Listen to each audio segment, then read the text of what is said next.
Hi students, this is the second one. Already we discussed last time programming and data structure using Python. Okay.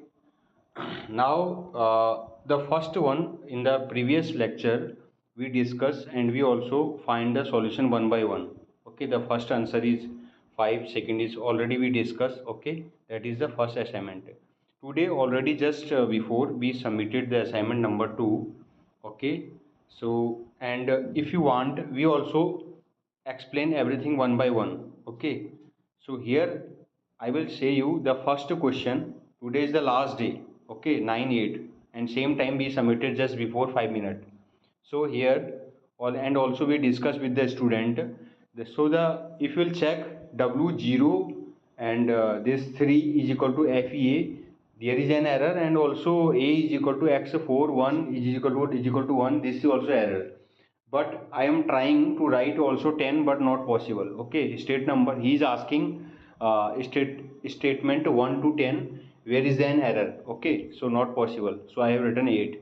Question number 2, consider the following lines of Python code. Okay, if you write the same program then you will get the result this one.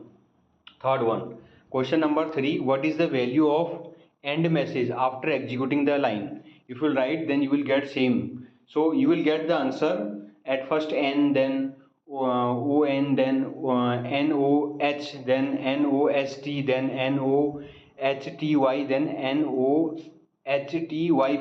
Okay, it is reversing actually.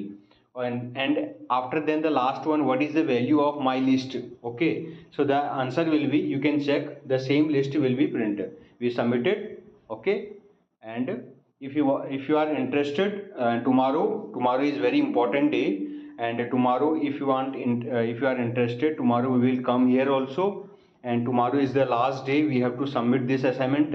Okay, so this is a very good assignment. Okay, here we will discuss all the problems. So here he is asking many things, test case he is asking, and we have to submit all the report. Okay, if you are interested, please tell us. Thank you so much. And today is the last day, please submit, our request to everyone.